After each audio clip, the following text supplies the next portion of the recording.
tule istu korraks, palun. Ma tahaksin millestki rääkida. Ja ma tahan, et te teaksite, et mu elu muutub mõneks ajaks täielikult.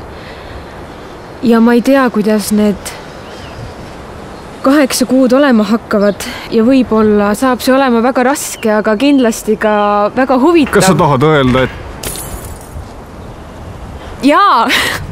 Ma lähen kaitseväkke.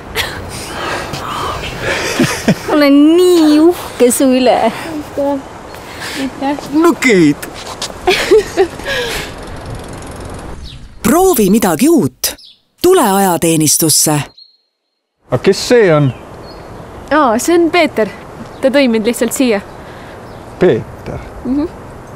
Ahah, Peeter, jah. Peeter, jah? No selge.